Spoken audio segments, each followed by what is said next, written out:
Fresh off a bidding war with the Elephant Man for Michael Jackson's bones, I'm Matt Straq. This is That Sports Show.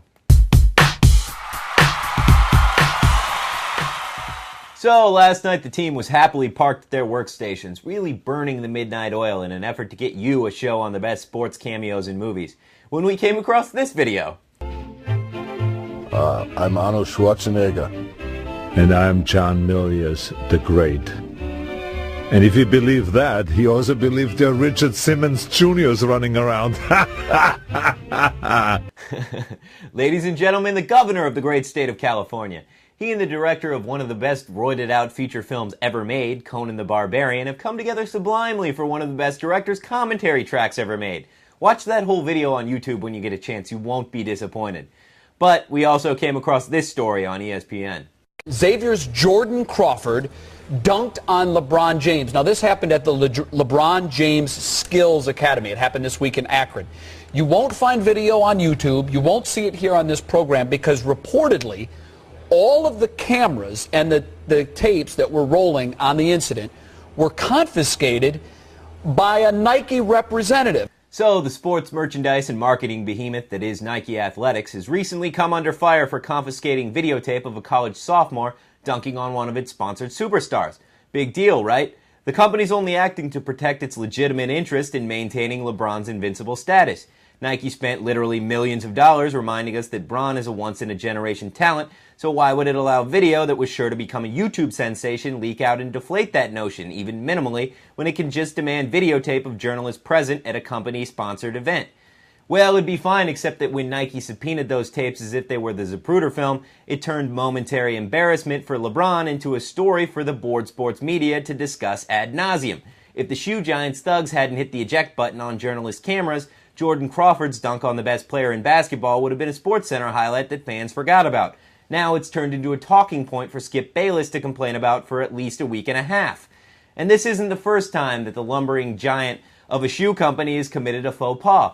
Back in 1993, Sports Illustrated profiled the personalities behind the little shoe shop from Beaverton and mentioned that the company's boss, Phil Knight, nearly forced a conflict with the International Olympic Committee in '92 when members of the Dream Team, especially Michael Jordan, balked at taking the medal stand wearing Olympic gear with Reebok logos on it after Knight casually mentioned to MJ that he didn't like his athletes advertising for the competition. The incident cleared when Nike athletes decided to cover up Reebok logos by draping themselves with American flags while on the medal stand, but at the time it certainly had the media buzzing with accusations that Nike was encouraging athletes to put commercialism over national pride. Then, just a few years later, the company was again all over the news, this time pulling a Kathy Lee Gifford, when it was accused of using sweatshop labor to manufacture its shoes and clothes. In 1999, a St. John's soccer coach even sued to keep his players out of Nike gear. I cannot and will not be a walking billboard for a company that consistently chooses to maximize its profits over respecting basic human rights and human dignity. And St. John's response was, you're wearing this equipment and you're dropping this issue, or you resign. End of story.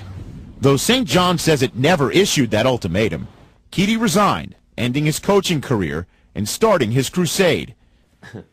That flap was resolved less patriotically with Nike beating Coach Keedy in court and having him barred from their offices in Oregon. Nike continues to insist, though, that it has made improvements to its workers' lives and that it pays wages that, though they may seem low by our standards, far exceed what locals in manufacturing countries might otherwise make. So what do these public blunders of the world's largest shoe company mean? Is Nike the sports version of Walmart, aggressively moving for market share at any cost? Well, though it certainly has outgrown its roots as Phil Knight's tiny company selling shoes off a card table at track meets, it's hard to pronounce the swoosh is evil. After all, the company was founded by a couple of kids who self-professedly wanted to find a way to fund their running and partying habits. Their second sponsored athlete was the iconoclastic Steve Prefontaine, and they consistently rank on Forbes' 100 Best Companies to Work For list. They sponsor charity events in inner cities and give millions in gear away to schools around the country. Though Nike can't claim a spotless track record, it has seemed quick to recognize its mistakes and more than willing to give back some of the wealth. No, it's more likely that Nike should be classified as a well-intentioned giant who's usually ready to apologize when it squashes a Lilliputian or three. Plus, goddamned if they don't make the best commercials out there. We'll see you next time. You don't really instill anything into a child. You encourage the development of it. But I would do all kinds of things to mess him up. Just as he's beginning to swing, I'd drop my whole bag of clubs. And he would stop.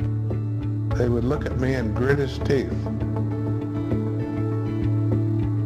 And then he would stripe it and turn around and look at me. And never say a word, but that look said, "Now take that." It's a tiger, and I promise you that you'll never meet another person as mentally tough as you in your entire life. And he hasn't, and he never will.